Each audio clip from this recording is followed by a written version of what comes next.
Я приветствую вас, дорогие друзья, уважаемые гости и подписчики моего канала. Всем большое спасибо, что следите за новыми выпусками в эти новогодние рождественские дни. Артем Дмитрук на связи прямо сейчас, народный депутат Украины. Артем, приветствую вас. Александр, всем добрый день нашим зрителям. И, конечно, сегодня, с вашего позволения, хочется сразу поздравить, пока мы не перешли к нашим, так скажем, повседневным насущным вопросам, хочется всех поздравить с предпраздничным, очень важным днем, с наступающим Рождеством Христовым. Это один из самых важных праздников для каждого человека, для христианина. И вы знаете, чтобы много не говорить, я хочу пожелать каждому, чтобы Христос стал главным в его жизни. Потому что когда Христос станет главным для человека, он станет главным для его семьи, для его града и для его страны. И с вашего позволения я одну минуту буквально займу нашего эфира. Сейчас я служу в храме митрополита Антония Сурского, собственно, основателя Сурской епархии, основателя храма, и у него есть абсолютно прекрасные книги. Вот одна из них «Антоний митрополит Сурский о жизни христианской». И я зачитаю отрывочек на 30 секунд. Все человечество строит какой-то град, общество. Каковы бы ни были политические системы, каждая группа или масса людей строит сколько-то гармоничное общество. Но когда мы говорим о граде человеческом, мы не можем примириться ни с чем меньше, чем с таким градом, первым гражданином которого может быть человек Иисус Христос, воплощенный Сын Божий.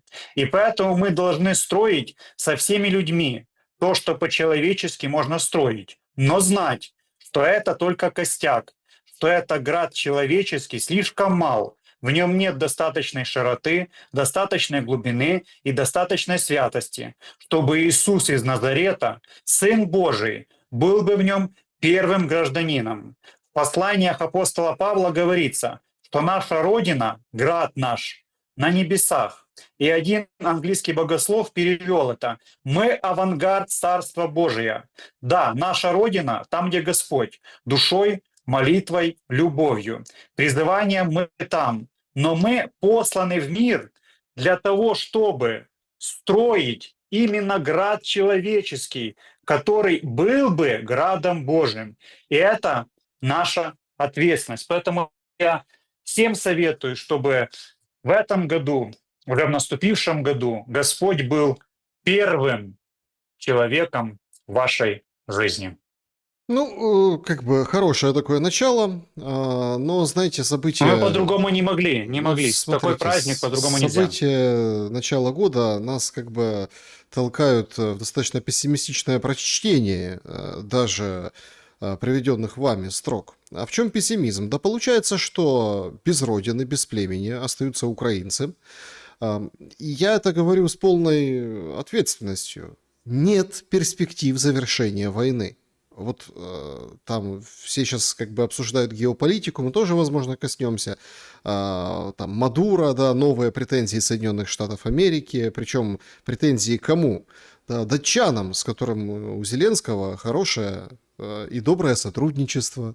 Сегодня в Париж прибыл Кушнер и Уитков, и Зеленский, и там коалиция желающих, которая в официальной украинской, ну, скажем так, номенклатурной вот этой вот телеграм-канальной, средств массовой информации, такой тусовки называют теперь коалиция решительных. Заявка на миллион. Артем, на миллион заявка. Значит, взять и вместе с европейцами, американцами, украинцами взять и подготовить план размещения войск в Украине, гарантии безопасности и, в общем-то, как бы положить дорогу к окончанию войны. Но это декларирует у нас этот визит Зеленского. А как на самом деле? Как вы считываете эти события? Ведь ну, это опять, понимаете, был такой период, когда началась война на Ближнем Востоке в Газе. Ну, вот этот жуткий теракт, когда там вот и Нетаньяху с Цахалом пошли на Газу войной. И был такой прям промежуток где-то около недели, да, и никто о другом вообще говорить не мог. Украину отодвинули, отставили, и все занимались вот только этим. Сейчас с Мадуро примерно такая же история, и с новыми заявлениями американцев. Они говорят, наше полушарие, вот мы, вот наша операция, всем интересно, а что там Мадуро. Такое ощущение, что Украина вообще в стороне. Даже Стармер, который тоже желающий или решительный, он тоже комментирует эту всю вещь. У него журналисты спрашивают, подождите, ну вот Путин вторгся в Украину, а вот Трамп в Венесуэлу, типа это другое, мы много чего не знаем. Будет ли толк от встречи в Париже сегодня? И все-таки, имея в виду контекст начавшихся волнений этого года, какие мысли у вас по этому поводу? Но мы должны понимать, что для кого будет результат, для кого будет толк от этой встречи. Ну, для нас, для граждан Украины, для военных на фронте, возможно, это не принесет каких-то решений или какого-то толка особого, да, ну, там, мира, как мы с вами все уже ждем, да, этого. Для Зеленского, там, например, да, как я уже вас как-то в эфире говорил, что это уже тень. Своего рода свадебный генерал, который еще бьется за присутствие, но это немножко другая тема. Поэтому для кого-то, конечно, это имеет значение, имеет решение. Идет ли этот процесс скажем так, урегулированию мира? Ну, мы с вами тоже уже говорили на эту тему, и я не раз указывал, что пока мы не увидим с вами прямого взаимодействия э, любой там легализированной власти в Украине, любой, да, с представителями Российской Федерации, это не означает движение к миру. Сейчас это может быть все, что угодно. Там укрепление каких-то взаимоотношений там, Соединенных Штатов, обозначение позиций Соединенных Штатов и Европы там, и так далее, но это процесс не о мире. Это может быть процесс о назначениях, о изменениях внутриполитической ситуации в Украине, ее координации, скажем так, ее будущей реализации. Тем более после там, ситуации в Венесуэле, там, Соединенные Штаты, я уверен, что приедут на разговор, скажем так, на таком определенном кураже разговаривать, скажем так, со своими европейскими партнерами. Поэтому все в этой встрече и в следующих встречах ищут, скажем так, полезные для себя какие-то вещи, да. Но это точно не пока, это не о, скажем так, не о мире в Украине, не о стабилизации в Украине, а о чем-то другом. Нас пока там не сильно есть. Ну, смотрите, Зеленский же перед этой встречей, которую там сначала провели встречу советников в Киеве 3 числа, сегодня вот сам летит, прилетел уже в Париж и там встречается с лидерами стран. Это же уже немного другой Зеленский. Вы называете его свадебным генералом. Почему? Наоборот, укрепился лихо как. Смотрите, новый глава офиса, Буданов.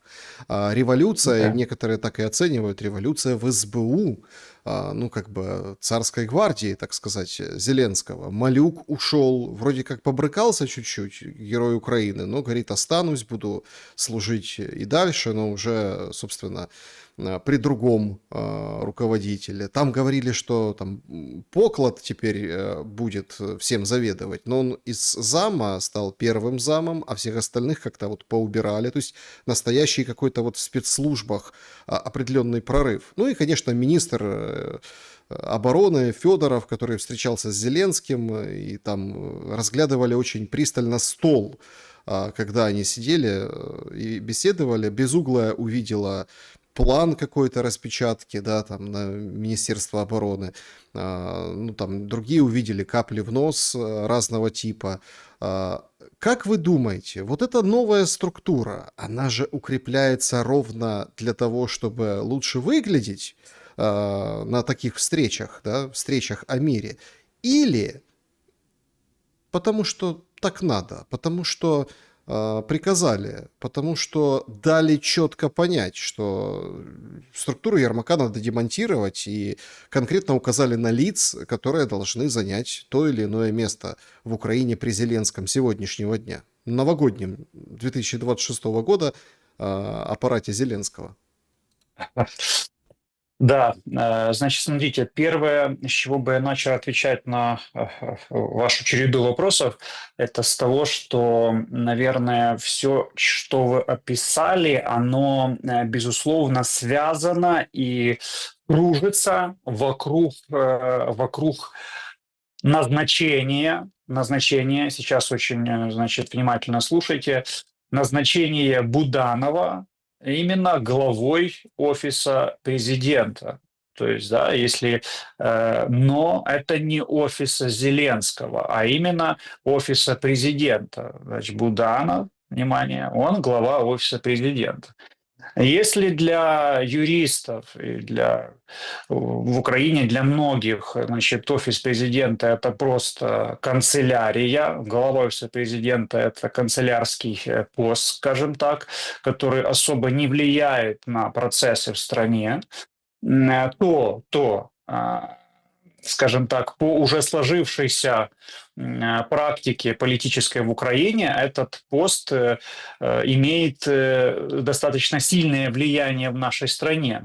То есть он, по сути, забрал у себя то место, которое должно было быть у главы парламента, то есть так называемый вице-президент, да? Поэтому мы должны понимать, что как раз на Западе, благодаря вот этой работе предыдущих глав офисов и Ермака, на Западе вполне реально воспринимают эту должность как вице-президент. То есть, если не Зеленский, то значит вице-президент. Не глава парламента, как это должно быть, а именно глава офиса. И сегодня в этой конструкции, получается, ее занимает Буданов. Я хочу вам сказать дальше, что за последних, я не хочу забегать дальше в кадровых, значит, изменениях, там, например, таким, скажем так, громким и значимым были перестановки, когда Арсена Борисовича Авакова снимали с должности министра внутренних дел. Это было где-то около по значимости, но мы не можем делать конкретные, скажем так, сравнения, потому что там была тогда война еще только на Донбассе, а сейчас уже большая война в стране, поэтому значимость мы не можем вот прямо скоординировать, так и сравнить. Но назначение, даже не назначение, а занятие должности главы офиса президента Будановым – это одно из самых значимых, самое значимое кадровое событие в Украине последних 4 лет. Подождите, То вы есть, давайте вы так сами привлекли внимание всей аудитории к своим к словарю, да, который вы используете. Погодите, что значит приход Буданова? Подождите, его же Зеленский назначил, он же с ним встречался, говорил. Это же как бы его решение. Он не хотел, мол, а кто будет разведкой заниматься, а тут раз и назначил. И вот как бы Зеленский переформатировал всех. Федоров – это вот ближайший человек министра обороны. И почему я так много уделил внимания СБУ? Потому что там вообще непонятно. Даже кампанию устроили, вы видели, да, что не трогайте Малюка, он такой эффективный. А все равно, получается, тронули, поэтому тут как бы очень интересно, что на это повлияло. Но вы используете словарь, что Буданов как бы пришел вице-президентом. Так если это без Зеленского или вне зависимости от Зеленского, то как? Что значит Буданов? Буданова Зеленский же назначил? ну, не совсем. Не совсем так, и бывают, скажем так, люди занимают должности не по прямому назначению, а потому что так уже складываются определенные обстоятельства, ибо по-другому уже не получается. Конечно же, уже исходя из таких событий, тот же Зеленский будет стараться, безусловно, будет стараться получить из этого и для себя выгоду тоже. И, конечно же, сделать из Буданова то, что многие там политтехнологи, эксперты, и в том числе и я говорил, что как бы должность сегодня главы офиса офиса Зеленского, это, значит, умереть перед свадьбой, да, скажем так. Но не в этом контексте. Буданов — это немножко другая фигура. И сейчас я писал у себя, значит, в телеграм-канале публикацию, описывая происходящее события касательно назначения Буданова, и указал там на самые такие важные моменты, скажем так, кто понял, тот понял, скажем так. Но сейчас попробую это объяснить, что Буданов на сегодняшний день в Украине это человек, это одна из самых весомых фигур сегодня в Украине. Это не просто военный там с хорошим там бэкграундом, возможно, кто-то скажет с распиаренными там военными акциями, кто-то скажет, что с реальными военными действиями там и результатами и так дальше. Это не важно, факт остается фактом. У человека есть реальный рейтинг, реальная поддержка. У человека, что очень... Я не хвалю сейчас Буданова, я иду по фактам объективной реальности. Нет, просто понимаете, в чем дело? Тут же какая история, Артем, при всем уважении. Вы меня все прерываете, я хочу объяснить. Нет, смотрите, я просто не могу понять, о чем хороший Буданов. Нет, смотрите. Я объективно, я иду за объективную историю. Так это не объективная история. Значит, страна проигрывает в войне. Страна в войне проигрывает. Главой разведки этой страны является Буданов. То есть, если страна проигрывает, а Буданов хороший, то получается страна плохая, а Буданов хороший. То есть, это все как бы одного поля ягоды, понимаете, вещи. И поэтому тут я сейчас не могу понять, объясните, пожалуйста, в чем такая нагрузка тональности, такой превосходной в отношении к Буданову. Вот поэтому я и сказал, что я не там хвалю Буданова, я не рассказываю, какой он хороший в субъективном отношении, а я вам рассказываю объективную политическую обстановку внутри страны. Вот. То, что знаю я на данный момент, вот на день, когда мы с вами записываем это видео. Этот человек, я же говорю, правдами или неправдами, вот вообще сейчас не об этом. У него по нормальной даже социологии рейтинг такой же, как у Залужного, и такой же, как у Зеленского, а даже, может, где-то и выше. Но есть у него значительная особенная черта, которую не смог реализовать ни Зеленский, ни Залужный. Он наладил определенную коммуникацию и с гражданским обществом, и с военным обществом. И у него есть такие еще особенности, о чем тоже многие говорили, и я писал в том числе, что он пребывает в постоянной коммуникации, невзирая на все там, военные, события, в коммуникации с Россией и с Белоруссией. Вот. Также я вам, как парламентарий, скажу одну очень важную вещь. Большое количество депутатов в парламенте больше всего расположены именно к кандидатуре Буданова. Понимаете, да, о чем я говорю? Поэтому вот сейчас это решение по поводу Буданова и занятия им этой должности, это очень важный момент. Но он важный будет еще максимум 30 дней. У Буданова здесь история такая. Или пан, или пропал. Буданов может остаться и функционировать дальше. Сейчас, внимание, я сейчас не говорю о том, что Буданов – это обязательно о будущем мире, хотя эта вероятность намного выше, но Буданов сегодня – это точно, если он сможет остаться, сможет не повторить ошибок, то сегодня эта история точно о смене внутренней политической обстановки в Украине.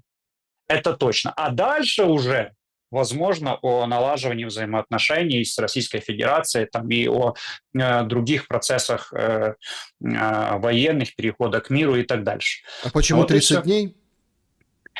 А потому что за это время мы поймем, Кирилл Алексеевич собирает команду, проводит определенные ротации, укрепляется, или как бы в этом плане прошлый глава офиса и тень Зеленского все-таки преобладают в этом процессе и остались в полноте влияния на внутригосударственные процессы.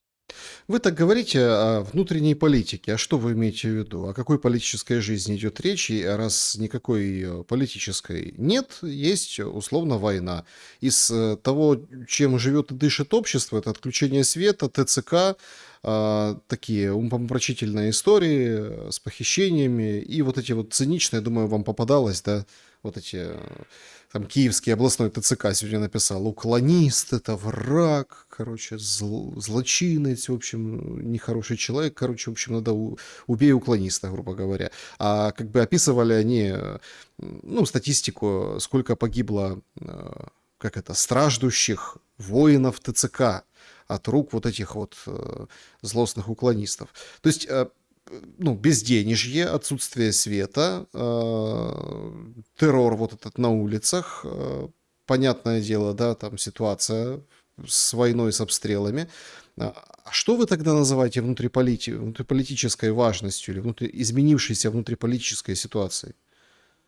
Вот именно это, что Буданов — это тот человек, который при правильных решениях мог бы внутри Украины сменить формат, как это не парадоксально звучит, и на сегодняшний день сменить формат с террористической организацией, которая она является сегодня абсолютно преступной, во главе с Зеленским и Ермаком, на восстановление политического поля внутри страны и, естественно, принятие потом других решений. Здесь же, смотрите, здесь очень важно понимать, что когда было отстранение Ермака и то, что он до сих пор влияет на процессы, здесь очень важный момент. Пока никого не назначали, Ермак практически, я еще раз повторюсь, не полностью, но практически полностью влиял на процесс. Когда же на это место становится, даже если бы стал его условный человек, там называли разных, там Власюк, там еще кто-то, неважно, уже бы через несколько месяцев Ермак бы уже не смог бы так руководить процессами, потому что этот человек уже бы набрался важности, уже бы набрался какого-то значения там и так дальше. А что же касается назначения Буданова, который всегда внутри страны противостоял Ермаку, но не только Ермаку и людям, которые были назначены и руководились Ермаком, то это совершенно другая история. И здесь вопрос в том, что та террористическая формула, которая была устроена Ермаком Зеленским, она со временем и очень-очень интенсивно может терять свои возможности и свое влияние. Вот. Если бы не назначали главу офиса, мы бы с вами шли своим чередом. А вот назначение именно этого главы офиса может иметь серьезное значение. Но мы с вами очень быстро здесь сделаем выводы. Уже буквально в следующем нашем эфире, там, может быть, через 2 недели, через 3, уже можно будет делать первые выводы. Они, скажем так, я уже вижу больше положительного и больше на весах у Буданова, ну вот касательно кадровой политики, чем на весах, допустим, представителя террористической деятельности, там, Ермака Зеленского. Уже больше, но Так, а в чем больше? посмотрим. Поделитесь. Только 40 лет Давайте отпраздновал так. буквально Давайте позавчера. Давайте так. Я скажу, что это выражается в определенных кадровых решениях, не вдаваясь в подробности. Вот. А также если будут иметь место определенные события, вот, то будет результат. Вот. Как вы Еще раз повторюсь, относитесь? это вот вот этот как раз сейчас тот случай, когда вот результат мы увидим, он будет или его не будет, очень за короткое время. Потому что противостояние внутри и желание обнулить Буданова внутри Украины огромное. Огромное. А еще очень важно сказать, что, опять же, я здесь ни в коем случае не хвалю Буданова, а говорю вам только человек, как депутат парламента, который обладаю объективной и реальной обстановкой изнутри. Ну, вот. Это человек, который помимо своих, скажем так, военных каких-то достижений и целей, он всегда обладал политическим, скажем так, желанием, политическим желанием и более, чем просто военные там какие-то достижения страны, да. Ну, то есть вы... так подождите, откуда тогда он взялся и почему такое именно назначение? Одни говорят, что это условно переход от пробританской модели, да, от зависимости от Британии к Америке.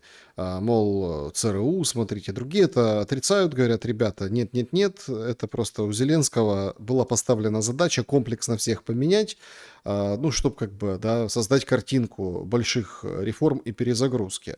Глобально, если посмотреть на весь кадровый расклад сейчас, это под что?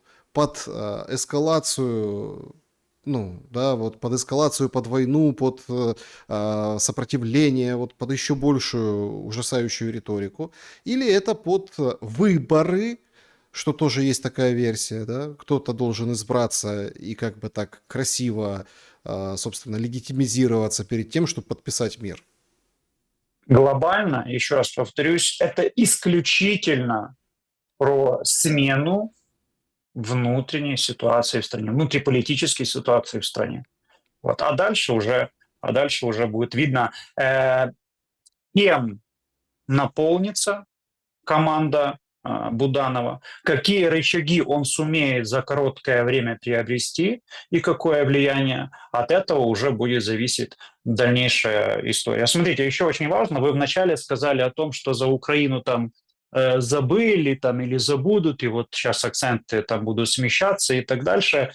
Я бы не стал об этом говорить, поскольку как раз сегодня действующая администрация США, команда Трампа, они как раз не переставали и не перестают биться и не перестанут за участие в Украине, за то, чтобы, помните, когда никто об этом вообще не говорил, я с вами в эфире обсуждал, что Зеленский, там еще на полгода назад, выступал определенным рычагом для общения с Российской Федерацией, для взаимоотношений с Российской Федерацией и так далее. Поэтому американцы ни в коем случае не хотят и не потеряют в той или иной форме контроль над Украиной. Сегодня, ну вот просто я не хотел бы говорить конкретными, значит, такими, не могу себе позволить говорить конкретными аргументами, но они пытаются выстроить понятную для себя структуру. То есть потому что говорить с обезумевшим наркоманом Зеленским, Ермаком и так дальше, оно сложно. Сложно, и оно неправильно. Вот. А говорить с вменяемыми людьми, которые им понятны, это совершенно другое дело.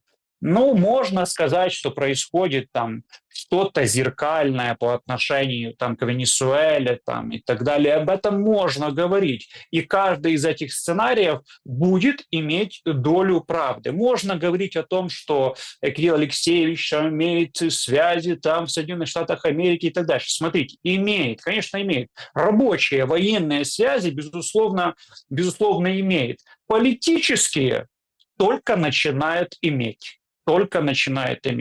Профессиональные военные, да, имеет, безусловно, потому что мы понимаем прекрасно, что Украина всегда отталкивалась и работала исключительно с западными структурами, спецслужбами и так дальше. Вот, поэтому, и давайте подведем итог. Это не просто кадровые изменения касательно Буданова. Остальные – это уже другое. Остальные – это либо, Зеленский пытается укрепиться, а второе – это показатель влияния Буданова.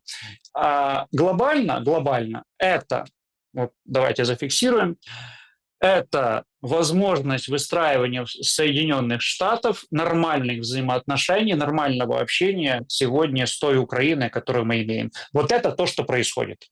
Версия такая сумасбродная немного, но все равно она гуляла и попалась вчера, когда ночной удар отменили вдруг. Ну, там разные версии ходят, да. Значит, полетели шахеды, герани, в общем-то, ну, попоражали цели определенные. Был удар по Харькову жуткий, по Днепру, но вот этот именно выстрел с бортов авиации, он вроде как готовился, уже полетели стрелять, но не состоялся, да. Ну, кто-то сказал, что и не планировали. А некоторые вообще очень интересную как бы версию выдвинули. Странно звучит, но тем не менее. Ну, мол, смотрите, Зеленский же увольнял Малюка и уволил. Почему Зеленский уволил Малюка? Кто на этом настоял? Зачем это сделано? Ведь, ну, кто-кто? Ну, а Малюк это же был самый близкий исполнитель и, собственно, ну, как бы опорой во всей вертикали, ну, в общем, во всей вертикали Зеленского.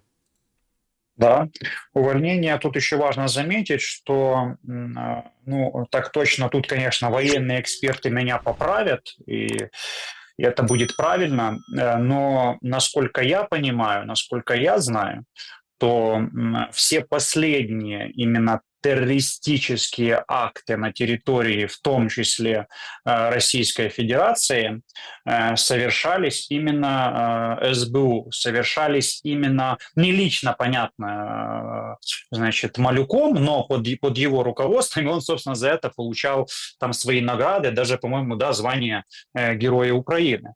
А в то же время у Буданова этого не было. То есть они работали, но они не совершали вот теоретических актов на территории Российской Федерации. Здесь очень важно, что Нет, ну подождите, увольнение, да, по-разному там и вербовали, и, ну, и сам Буданов об этом неоднократно рассказывал, про предателей, которые там обрабатывают на той стороне, там, и все остальное. Поэтому тут как смотрите, бы это его работа, да. Я, Здесь я с вами соглашусь, что у Малюка не работа диверсии на территории противника, у него совершенно верно. работа порядок внутри. Но то, что действительно, причем даже за атаки на танкеры, да, то, что там, ну, привело к тому, что теперь бьют по подсолнечному маслу украинскому. Ну а что, вы бьете по нефти, вот, пожалуйста, подсолнечное масло, понимаете? То есть бьется по, скажем так, статьям экспорта. Тут давайте так, гражданская инфраструктура. Ну, то есть за это тоже брал на себя ответственность конкретно Малюк. И вот Малюка убрали. А убрали, чтобы что? Зачем? Да, смотрите, совершенно верно. Поэтому по теоретической деятельности, по этим новогодним грузовикам с дронами там и так далее, вот он полноту этого всего брал на себя, причем абсолютно сознательно, он от этого кайфовал, он, собственно, полноту себя влаживал именно в это, чтобы быть главным террористом этого террористического объединения. Буданов же в этом плане выдерживал такую определенную дипломатическую позицию, и что делал в это время? Ездил на обмены. То есть ездил, встречался, работал, скажем так, занимался такой вот гуманитарной работой. Это я говорю о, вы знаете, подпольной деятельности происходит очень много, у многих. Но мы говорим о том, что видно, о публичной работе, ту, которую освещают, ту, которую показывают. Поэтому смотрите дальше. Что касается Малюка, давайте с вами проведем такую немножко дорогу. Ну, значит, до 2014 года СБУ, в принципе, в Украине не имела никакого, скажем так, политического влияния и воздействия. С началом 2014 года его влияние усилилось. Понятно, с началом уже полномасштабной войны, с 24 февраля 2022 года, влияние СБУ усилилось сильно. И вот Малюк в Украине, вот глава Службы безопасности Украины, извините за тавтологию, в Украине имел колоссальное влияние и значение. В Украине все процессы, коррупционные, бизнес-процессы, политические процессы проходили именно с ним. И, конечно же, мы с вами уже видели, когда его, там уже были слухи о том, что его хотят уволить, многие спикеры и даже Усик, предатель наш, он рассказывал о том, что це гарна людина, там, и давайте его оставим и так дальше. Малюк – это показатель того, что то самое перестроение, о котором я говорю, внутри Украины, оно происходит. Малюк не хотел уходить. Малюк цеплялся, когти пообрывал, цеплялся за эту должность и за свое место. Вот. Но произошло то, что произошло. И это Так от чего это произошло? Ну, вот Ну, потому смотрите. что, Нет, да, вы просто очень витиевато говорите, вот какая-то тотальная перестройка, переформатирование внутренней политики. Нет, подождите. А, Я не знаю, ну, Малюк, ну, он заявил, что он останется, типа, ну, опять в структуре СБУ, будет, в общем, заниматься тем, чем занимается, ну, в общем, все во благо отчизне, как так это было подано, да? Однако, давайте так, ровно так же, как и Зеленского, сейчас хранит его должность от людей, которые, ну, там, из бизнеса, из криминалитета, не только там от врага, да, ну, конкретно да, там имеется совершенно в виду верно. противника на поле боя. То есть враг, противник хочет уничтожить. Если была такая линейная логика, то все бы наоборот откараскались от этого кресла и сказали, ой, не-не-не, я ушел. И ушли, понимаете? И тогда, ну все, противник теперь другой, у него теперь другой враг, другое кресло. А тут конкретно же, это же очень опасно уходить Малюку сейчас. Потому что его, во-первых, через 2 недели все забудут. Вы там даете Буданову 30 дней, понимаете? А что может через 30 дней, одному богу известно. И никто даже об этом не напишет, понимаете? Если там что-то... Это очень опасно, это очень важное решение с точки зрения государственной безопасности и личной безопасности конкретных фигур. Это о Зеленском мы говорим, но там же тоже их своя иерархия есть, да, по поводу там ну, каких-то гарантий. Что вы думаете по поводу причин? Ну вот что могли пообещать взамен? Кто за этим стоит? За тем, что вот такие перестановки делает Зеленский в момент, когда мир не приблизился, а наоборот отдалился. Ну, я имею в виду удары по резиденциям, изменение переговорной позиции российской стороны, что теперь давайте выборы и с легитимными будем все подписывать. Ну, гарантий Малюку точно никто никаких не давал. Его просто выгнали. И значит, что дальше? Вы правильно говорите. Смотрите, можно остаться в структуре, как когда все уходят и говорят, они это все говорят и стараются сохранить. Самым ярким представителем этого является, собственно, Ермак, который всем рассказывает, что он до сих пор остается главным в стране, что он до сих пор решает абсолютно все, и что не нужно о нем забывать там, и так далее, но весь этот процесс отдаляется. Это тот случай, когда не человек наполняет должность, а должность наполняет человека. Поэтому, когда сегодня Ермак ушел с должности главы офиса президента, когда сегодня Малюк, так сказать, как он решил и попытался дать всем сигнал, что он остался в структуре, это все миф, и это все для тех людей, с которыми они работали, для тех людей, с которыми они сотрудничали, скажем так, для возможного сохранения своего влияния и, естественно, для сохранения в прямом сегодня в Украине, в прямом смысле этого слова, сохранения своей жизни. Вот, поэтому увольнение Ермака – это серьезная история, и Ермак, Малюк противоречит той структуре, которая сегодня создается в Украине. Вот и все. Ну так а То смотрите, вот как сегодня поменяется можно. структура СБУ? Ну, Поклад, он же и был и при Малюке, и сейчас. Ну, то есть, опять, это вот, ну, декоративная история, то может и, Нет, и так получиться. да, смотрите, важно, что это происходит. То есть важно, что это происходит. Здесь же, то, что мы видим на лицо. Приходит новый вице-президент, Но по приходу нового вице вы меня вытягиваете уже на такие, скажем так, прямые, чего бы я не хотел делать, прямые, значит, высказывания. Приходит новый вице-президент, и происходят новые кадровые изменения, которые нужны в том числе, а там сейчас идет разделение. Одни кадровые изменения, которые ни к чему не, перестановка кровати и дальше, она ничего не приходит, другие кадровые изменения, это кадровые изменения, которые необходимы новому вице-президенту. Ну вот и все. Вот и вся история. Можно говорить много там. Малюк, он такой там с теми вступил, там это самое, потому что там Миндич, потому что там вот эта вся история. Вот смотрите, вот 500 таких историй было бы, если бы структурно не поменялась бы эта история, она бы никак не поменялась, если Буданов бы не стал вице-президентом. Вот. Плевать бы, сколько там грязи, и сколько скандалов, и сколько там договоренности было бы у Малюка. 500 людей сам он убил бы так на Крещатике, и ничего бы не поменялось. Меняется мультиполитическая история в Украине. И мы посмотрим, к чему она приведет. Вот и все. Вот. А то, что там остается поклад, смотрите, там остался поклад, там сняли, значит, главу пограничной службы. У главы пограничной, я просто не люблю входить, знаете, в эти постельные дела. Там, ну, например, у главы пограничной службы были свои очень непростые взаимоотношения с Будановым. Он постоянно ставил Буданова палки в колеса. Глава пограничной службы – это исключительно работник Ермака, например, который там много лет выполнял четко его задания, тормозил на границах, скажем так, недругов Ермака и так дальше. Но я вам личную историю могу рассказать там со своей жизни, когда по приказу Ермака глава пограничной службы задерживал, допрашивал, раскрывал, доставал все вещи у моей мамы, когда она выезжала, заезжала, например, да.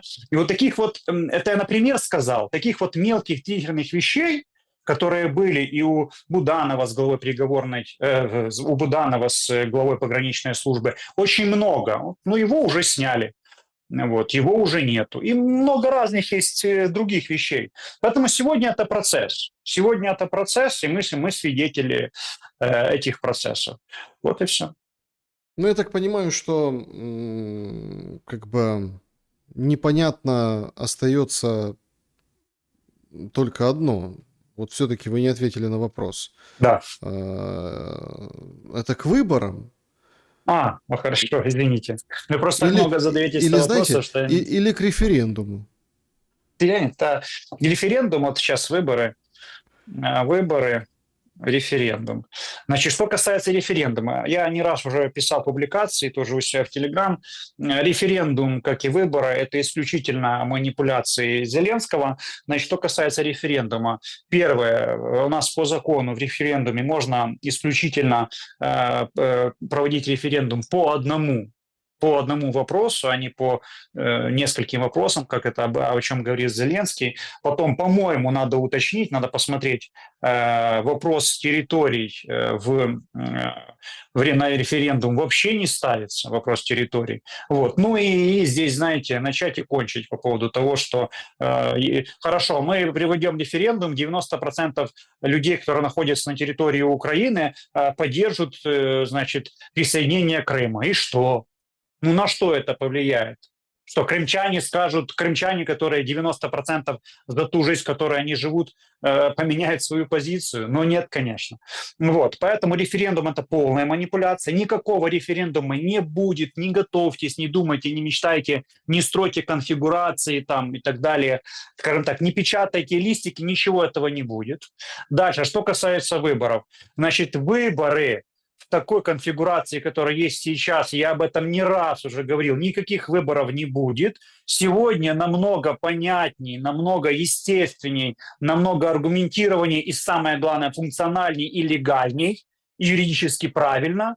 Это выстроить то, как сейчас выстраивается процесс, то, что мы с вами тоже уже не раз говорили, с новым вице-президентом, с новым главой парламента, с новой переговорной группой, с новыми, значит, участникам переговорной группы вступать в переговорный процесс с Российской Федерацией. До выборов выборами здесь и не пахнет. Многие могли бы сказать, вот был такой классный Буданов, сейчас стал, значит, главой офиса, сейчас его рейтинг убьют, рейтинг Залужного уже там убили или еще добьют, и останется один кандидат, самый лучший, самый правильный, Зеленский, и мы пойдем на выборы. Нет, друзья, этого не будет. На это есть какая-то доля вероятности там. Но зачем? Мы с вами должны понимать, что зачем и кому необходимы выборы. Когда Трамп и Путин говорят о выборах, это слово имеет абсолютно разные значения, абсолютно разное применение внутри Украины. Важна легализация, важна юридическая правильность вот этого процесса здесь. Понимаете? Но при этом, чтобы США оставались в полноте влияния на Украину, но и при этом, чтобы выстроился диалог с Российской Федерацией. Поэтому я подведу, референдумов не будет, выборов не будет. Будет вот процесс, если Буданов сумеет выстроить правильную структуру, будет процесс формирования нового формирования и выстраивания новых взаимоотношений. Вот это будет. Получается, что здесь все проводят параллели, но она слишком уж очевидна, эта параллель, да, вот взял Трамп, украл Мадуро, ну да, и, в общем-то, сейчас одни говорят, должен украсть Путина, другие говорят, должен украсть Зеленского, Туск у себя тоже написал, хватит мне писать вот это в личку в соцсетях, подкалывать меня, что когда меня, мол, Трамп украдет, Туск в Польше. То есть это такое характерно всем народам, вот эти параллели. Ну, конечно. Не очень характерно для всех, а вот для нас, украинцев, характерно сравнение спецоперации Трампа и спецоперации Путина. Да, то есть по бескровности, по количеству жертв. Хексет, министр войны, вышел, сказал, видите, как российское ПВО не стреляло, видите, как мы смогли ни одного убитого, видите, как вот мы провели, вот мы 200 человек зашли, президента вытащили, он даже в бункер не успел спрятаться, мол, пример, как проводить спецоперацию. Но есть и другая параллель, вокруг которой вы как бы танцуете, вербально имеется в виду, да, мыслью, но которую я хочу уточнить и акцентировать. Получается, что отсюда, наверное, ваше вот это, ну, скажем, вагання українською, да, сомнение определенное. То есть, сможет Буданов или не сможет, получив вице-президента, что-то сделать. Это примерно так, как с вот этой Родригес, которая сейчас ИО. То есть они вышли, американцы, и сказали, значит, Родригес, отдавай всю нефть. Родригес, вот наши условия, вот наши компании. Выходят у себя, говорят, мы там дадим Венесуэле денег. Если не будут, собственно, с нами, ну, выполнять наши условия, мы там войска введем, мы, в общем, как бы поменяем эту и Родригес. А вот эта вот оппозиционерка Мачадо, они ее в сторону. Примерно сейчас нечто подобное и с Украиной происходит в отношении американцев. То есть, Буданов, вот тебе, пожалуйста, вот эта структура, выстраивайте, меняйте, подстраивайте, простраивайте вертикали и все, вперед на переговоры выходить. И причем пунктов будет не 20 Зеленского и коалиции желающих, то, с чего мы начали, а пунктов будет, ну, ровно столько, сколько скажут американцы. И пункты, и все остальное. Тут очень много, как всегда, вы задали очень много вопросов. Смотрите, нам бы, может быть, для упрощения понимания происходящего, может быть, так бы хотелось, что, ну, как бы вот происходят события в Венесуэле, вот происходят события в Украине, в Киеве, и это примерно так. Но, так сказать, вот тебе, значит, Буданов вице-президентство, и вот тебе действую. Это не так просто, это процесс сложный. Буданову, скажем так, не дали вице-президентство и там 10 топовых кадровых назначений сразу. Если бы это было примерно так, было бы более вероятно. В этом же случае здесь он должен проявить все свои возможности, знания, умения и выстроить эту кадровую политику тогда, оставив при этом все свои предыдущие заслуги и взаимоотношения с гражданским обществом. Дальше. Что же касается многих сравнений, там, ситуации так называемой, ну, видите, мы уже так аббревиатурами говорим СВО Трампа, СВО Путина. Вот это абсолютно разные процессы. Невозможно сравнивать в этом плане взаимоотношения Венесуэлы и Соединенных Штатов, Украины и России. Абсолютно разные процессы по своей структуре, по своей значимости, по своей исторической предоснове и так далее и тому подобное. Хотя здесь, наверное, важно отметить, что 24 февраля, 24-25 февраля 2022 года они, возможно, под своей основой имели как бы то, что реализовал Трамп сегодня в Венесуэле, то есть какую-то быструю такую спецоперацию, потому что сегодня, вы знаете, вот, русские называют это СВО. Ну, конечно же, это война для нас с первого дня, и она по сути своей война. Вот. А что же касается похищения Мадуры, ну, сегодня для Трампа это его козырь, это его возможность влиять на другие процессы. Это, ну, скажем так, посмотрите, как я сделал, хотите, реализую это у вас. Ну, так Ну, себе козырь, посмотрите, как если они... честно. Ну, смотрите, Ну, посмотрите... подождите. Ну, Да. взял, наплевал на международное право, взял, скажем Кому она так... надо? Нет, ну подождите, он зажег Битфортов шнур, да, и сейчас вообще рванет. Ну, условно, да. Все вспоминают Жириновского, который говорит, отдадим им Венесуэлу, поможем, подсобим, а сами заберем Украину. Китай Да. побрыкается и скажет, слушайте, пошли на Тайвань. И вообще по миру много таких будет точек, которые скажут, ребята, это наше как бы полушарие. Это все до поры до времени. Смотрите, все вот эти вот вещи сгоряча, скажем так, вот классно, эффективно. Вы просто посмотрите, я вот не успел в предыдущем рассказать, вот как это все происходит. Вот какой Warner Brothers Pictures представляет, какая картинка, какое кино. Ну вот это нужно смотреть. Вот смотрите, я сейчас не хочу говорить о том, что были нарушены там права на жизнь, на свободу, там, на суд, хотя суд сейчас уже начинается, и это еще один вопрос. И я думаю, что у Мадуро есть все шансы, Победить, все да. шансы. Вот.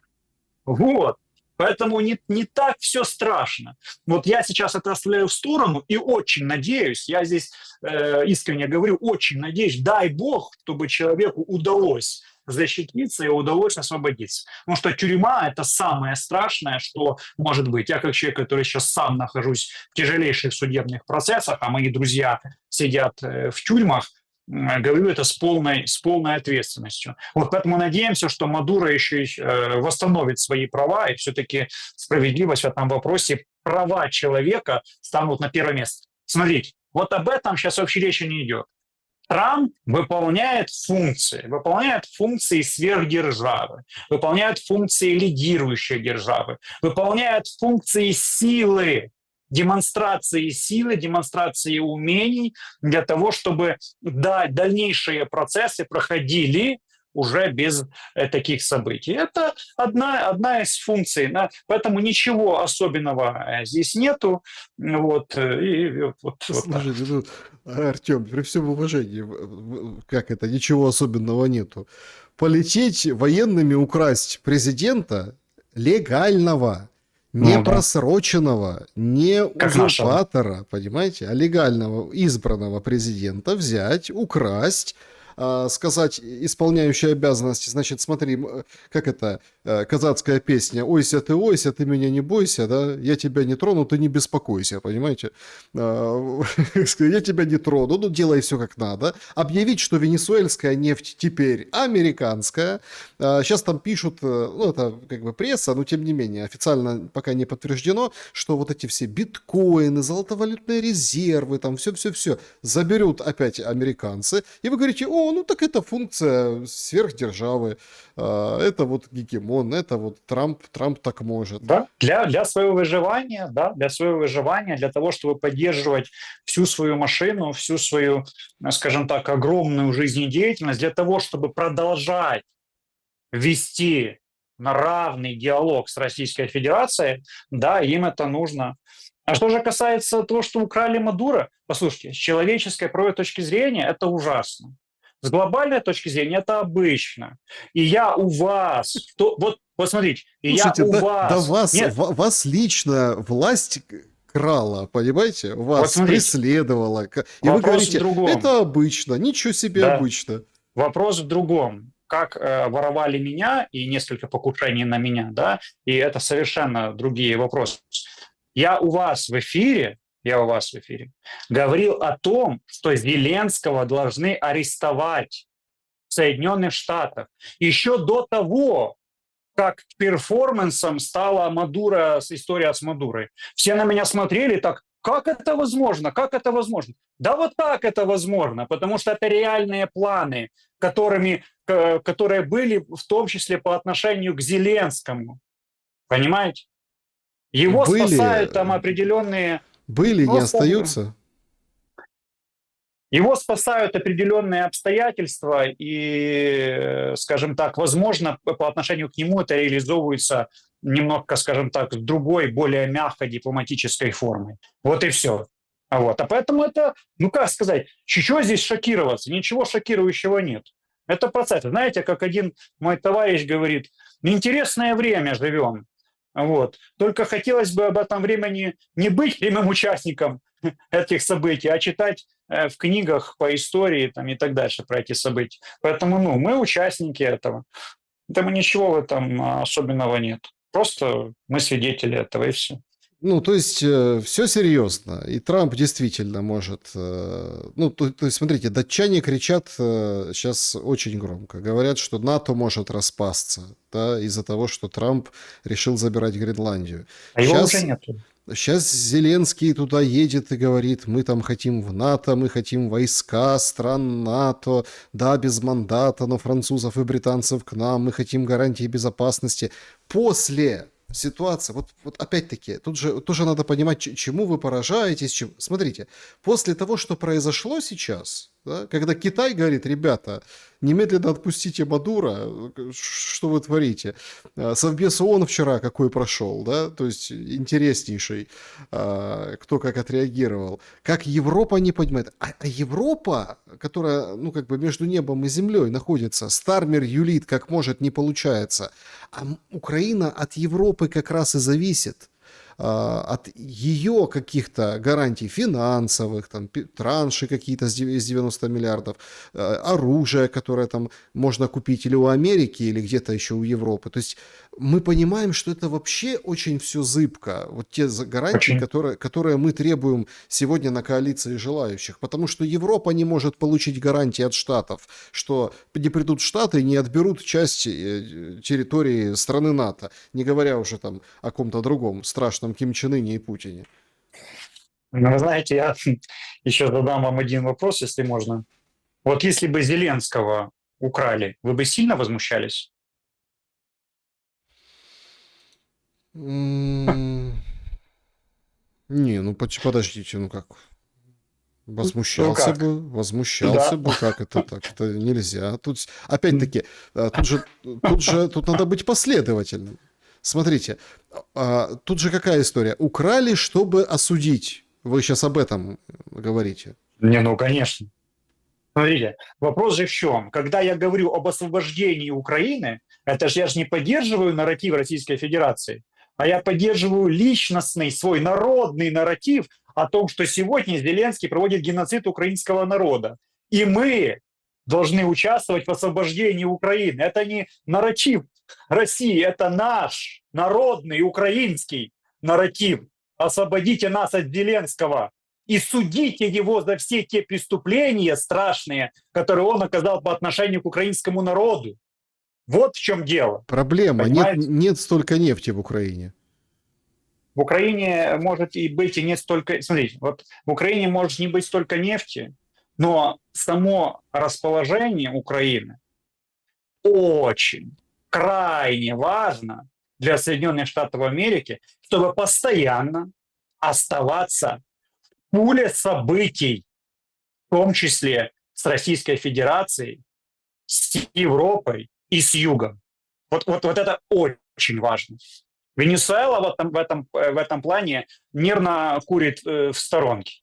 Дальше. Что же касается Гренландии. Для того, чтобы Трампу, значит, повысить свое влияние на территории Гренландии, там всего лишь нужно, там, ну, грубо говоря, военные, опять же, меня поправят, но, насколько я понимаю, просто повысить военное присутствие на территории Гренландии, которое там американское уже есть. Поэтому здесь я думаю, что это не самый такой тяжелый будет вопрос. Дальше, что же касается гарантий безопасности для Украины. Гарантиями безопасности для Украины является начало реального переговорного процесса с Российской Федерацией и вступление в реальный доверительный переговорный процесс с Москвой. Киева с Москвой. Это единственная гарантия безопасности для Украины. Других не существует.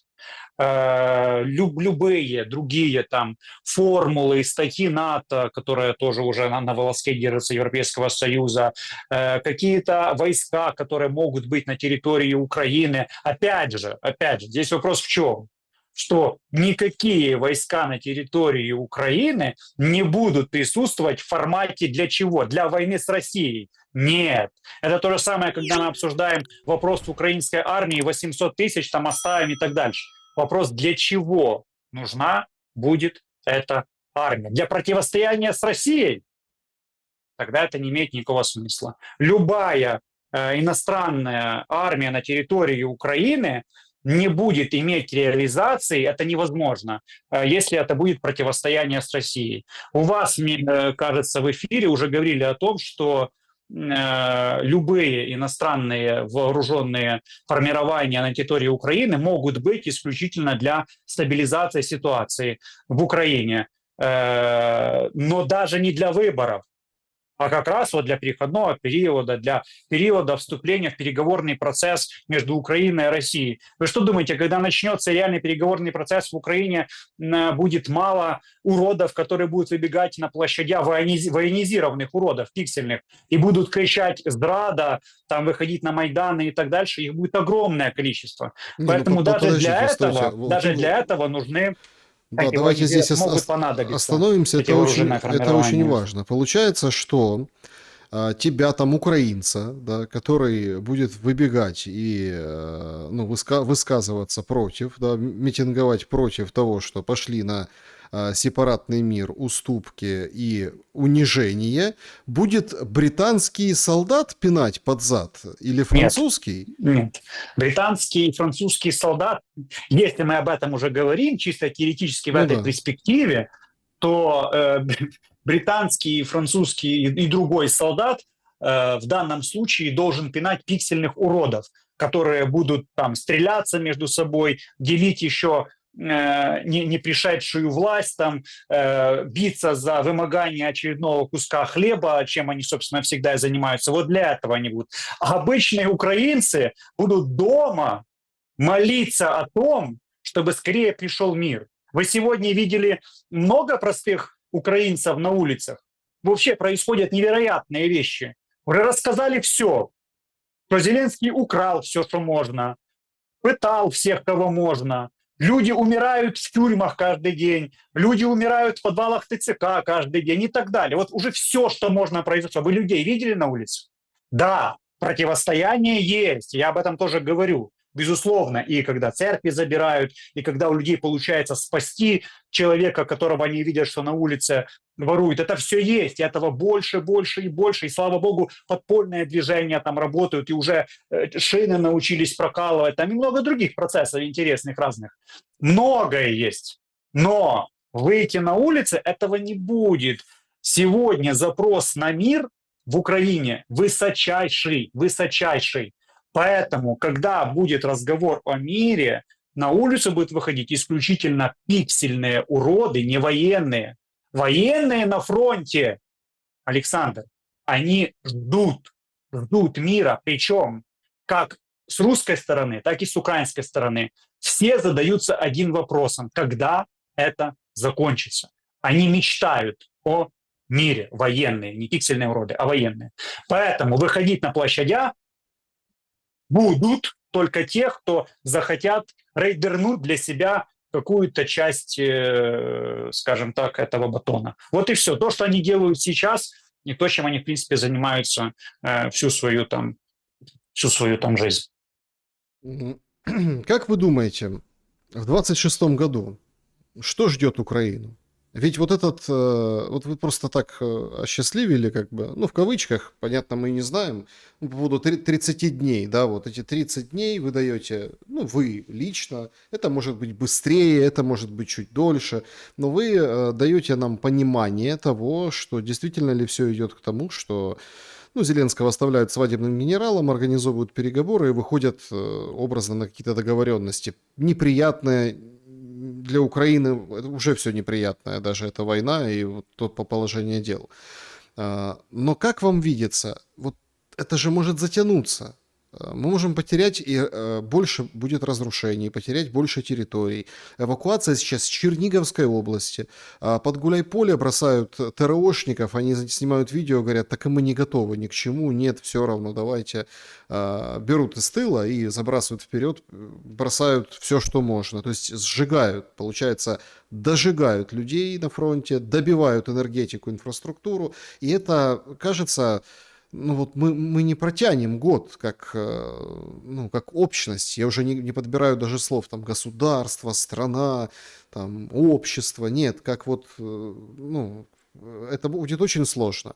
А, Получится ли в 26-м году войну закончить? Сложно очень, больно очень.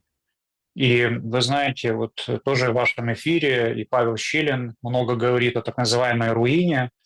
Так вот, я хочу сказать, что, конечно, эта руина в какой-то степени, она наступила уже, потому что когда старики умирают дома от холода и голода, у нас уже была частичная блокада Одессы, у нас уже у людей дети болеют из-за того, что нету света, нету тепла, вот, не дай бог там, и люди от этого, не просто старики, да, которые там сами живут, а просто люди замерзают дома. Это уже происходит, поэтому руина уже наступила. Насколько она затянется, я не знаю.